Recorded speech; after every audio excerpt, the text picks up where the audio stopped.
নমস্কাৰ বন্ধুসকল মোৰ নাম গোবিন্দ ৰাজ মই ৰাষ্ট্ৰবাস্তু এক্সপাৰ্ট নিউমেৰলজিষ্ট। বন্ধুসকল, আপোনালোকৰ সুবিধাৰ্থে মই চেনেলটোত আপোনালোকৰ বিভিন্ন সমস্যাৰ সমাধানৰ উপায়সমূহৰ সম্পৰ্কে, বাস্তুৰ সম্পৰ্কে, জ্যোতিষৰ সম্পৰ্কে, সংখ্যাতত্বৰ সম্পৰ্কে, তাৰ লগতে তন্ত্ৰৰ বিভিন্ন প্ৰয়োগৰ ভিডিঅ'সমূহ ইয়াত আপলোড কৰি থাকোঁ। গতিকে যদিহে আপোনালোকৰ মোৰ চেনেলৰ ভিডিঅ'সমূহ চাই ভাল লাগে, অনুগ্ৰহ কৰি মোৰ চেনেলটো ছাবস্ক্ৰাইব কৰিব, ভিডিঅ'সমূহ লাইক কৰিব, কমেণ্ট কৰিব আৰু যিমান পাৰে শ্বেয়াৰ কৰিব। বন্ধুসকল, আজি মই আপোনালোকৰ লগত এটা বিশেষ সমস্যাক লৈ আলোচনা কৰিবলৈ আগবাঢ়িছোঁ। ভিডিঅ'টো অত্যন্ত গুৰুত্বপূৰ্ণ, গতিকে অনুগ্ৰহ কৰি ভিডিঅ'টো শেষলৈকে চাব যাতে সম্পূৰ্ণ কথাখিনি বুজি পায়। বন্ধুসকল, আমাৰ সমাজৰ এনেধৰণৰ বহুতো ব্যক্তি আছে যিসকলক খুব বেছিকৈ খং উঠে। তেওঁলোকক কথা ক'বই নোৱাৰি, খিংখিঙীয়া স্বভাৱৰ হয়। অলপতে তেওঁলোকৰ খং উঠি যায়, মানুহক বেয়া ব্যৱহাৰ কৰে, যাৰ কাৰণে ঘৰ পৰিয়ালৰ ব্যক্তিৰ লগত তেওঁলোকৰ সম্পৰ্ক বেয়া হয়, পতি বা পত্নীৰ লগত সম্পৰ্ক বেয়া হয়, বন্ধুৰ লগত সম্পৰ্ক বেয়া হয়, ওচৰ চুবুৰীয়াৰ লগত তেওঁলোকৰ সম্পৰ্ক বেয়া হয়। বন্ধুসকল, খং বেছিকৈ উঠাৰ বিভিন্ন কাৰণ থাকে। কেতিয়াবা কিছুমান জ্যোতিষৰ কাৰণে মানুহৰ খং বেছিকৈ হোৱা দেখিবলৈ পোৱা যায়। বিশেষকৈ যদি কোনো ব্যক্তিৰ মংগল গ্ৰহৰ দোষ থাকে, মাংগলিক হয় তেওঁ, বা যদি তেওঁৰ জন্মকুষ্ঠিত ৰাহু আৰু মংগলৰ অংগাৰক যোগ থাকে, জন্মকুষ্ঠিৰ লগ্নত শনি, ৰাহু বা মংগল বহি থাকে, তেনে ব্যক্তিৰ খুব খং উঠা দেখিবলৈ পোৱা যায়। খুব শ্বৰ্ট টেম্পাৰ্ড হয় তেনে ব্যক্তি, অলপতে তেওঁলোকৰ খং উঠি যায়। তাৰোপৰি কেতিয়াবা ঘৰত বাস্তু দোষৰ কাৰণেও ঘৰৰ ব্যক্তিসকল খঙাল হোৱা দেখিবলৈ পোৱা যায়।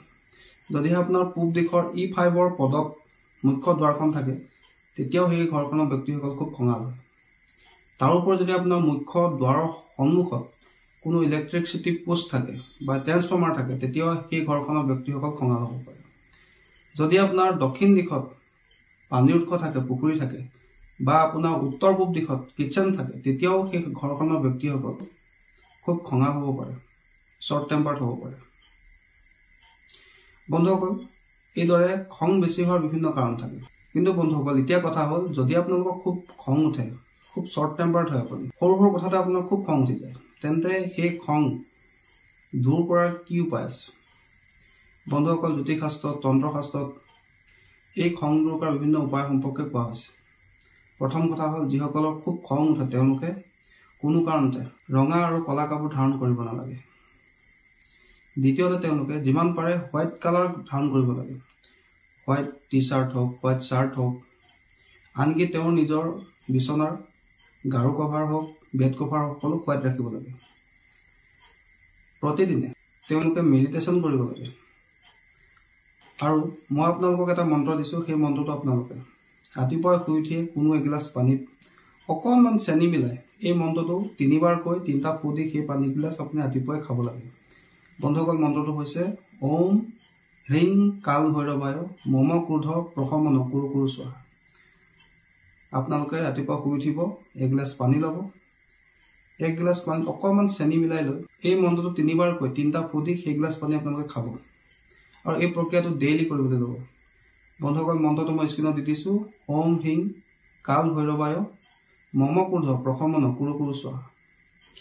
বন্ধুসকল, তাৰোপৰি যিসকল ব্যক্তিৰ খুব খং উঠে তেওঁলোকে নিজৰ মূৰৰ শিতানৰ ফালে ৰাতিৰ সময়ত এক গিলাচ পানী ৰাখিব লাগে বা এটা মগত পানী ৰাখি থ'ব লাগে।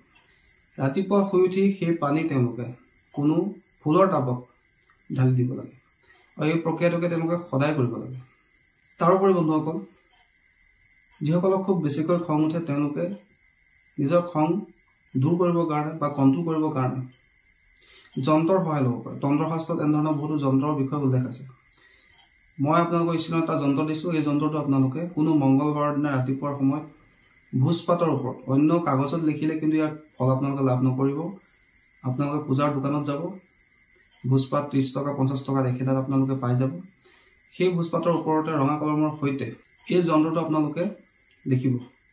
লিখি লৈ এই যন্ত্ৰটো পাৰিলে নিজৰ লগত ৰাখিব, নিজৰ জেপত ৰাখিব আৰু লেমিনেশ্যন কৰি ল'ব যাতে ফাটি চিটি নাযায়, বা নিজৰ পাৰ্চত ৰাখিব পাৰে বা নিজৰ গাৰুৰ তলটো আপুনি ৰাখি থ'ব পাৰে। তাৰোপৰি বন্ধুসকল, যিসকল ব্যক্তিৰ খুব বেছিকৈ খং উঠে তেওঁলোকে মুকুতাৰ মালা বা মুকুতা পাথৰ ধাৰণ কৰিব লাগে। মুকুতা পাথৰে আমাৰ খং বা আমাৰ এগ্ৰেশ্যনক কণ্ট্ৰল কৰি ৰখাত সহায় কৰে, আমাক মনক শান্ত কৰি ৰখাত সহায় কৰে। গতিকে যদি আমাৰ খুব বেছিকৈ খং উঠে তেন্তে আমি মুকুতাৰ মালা বা মুকুতাৰ ব্ৰেচলেট বা মুকুতাৰ ৰত্ন আমি ধাৰণ কৰিব লাগে বা আমি ৰূপৰ চেণ্ডেল ডিঙিত ধাৰণ কৰিব পাৰোঁ। তাৰোপৰি যিসকলৰ খুব বেছিকৈ খং উঠে তেওঁলোকে হনুমান দেৱতাৰ আৰাধনা কৰিব লাগে, যিহেতু খঙৰ গ্ৰহ হৈছে মংগল। মংগলক খঙৰ কাৰক বুলি কোৱা হৈছে, এগ্ৰেছনৰ কাৰক বুলি কোৱা হৈছে। হনুমান দেৱতাক যদি সদায় আপোনালোকে আৰাধনা কৰে, হনুমান দেৱতাক মংগলবাৰৰ দিনা সেন্দুৰ অৰ্পণ কৰে, হনুমান চালিচা সদায় পাঠ কৰে ৰাতিপুৱা গধূলি, তেতিয়াও আপোনাৰ খং দিনে দিনে কমি গৈ থাকে। তাৰোপৰি বন্ধুসকল, আপোনালোকে নিজৰ খং দূৰ কৰিবৰ কাৰণে বা কণ্ট্ৰল কৰিবৰ কাৰণে বা আপোনাৰ শ্বৰ্ট টেম্পাৰ যদি কিবা স্বভাৱ আছে, সেই স্বভাৱটো যাতে আপোনাৰ জীৱনৰ পৰা লাহে লাহে আঁতৰি যায়, তাৰ কাৰণে আপোনালোকে এঞ্জেল নাম্বাৰ সহায় ল'ব পাৰে। বন্ধুসকল, মই আপোনালোকক স্ক্ৰীণত এটা এঞ্জেল নাম্বাৰ দিছোঁ। এই এঞ্জেল নাম্বাৰটো আপোনালোকে প্ৰত্যেক দিনে নিজৰ বাওঁ হাতত লিখিব, নিজৰ পানী খোৱা বটলত লিখিব বা কাগজত লিখি নিজৰ পাৰ্চত ৰাখিব পাৰে, নিজৰ গাঁৱত লগতো আপোনালোকে ৰাখি থ'ব পাৰে। তাৰোপৰি মনে মনে এই এঞ্জেল নাম্বাৰটো আপুনি জপো কৰিব পাৰে। বন্ধুসকল, সেই এঞ্জেল নাম্বাৰটো হৈছে 54437949। বন্ধুসকল, নাম্বাৰটো আকৌ শুনি লওক, 54437949। এইটো এঞ্জেল নাম্বাৰ যিসকল ব্যক্তি খুব বেছিকৈ খং উঠে, শ্বৰ্ট টেম্পাৰ্ড হয়, তেওঁলোকে ব্যৱহাৰ কৰিব লাগে।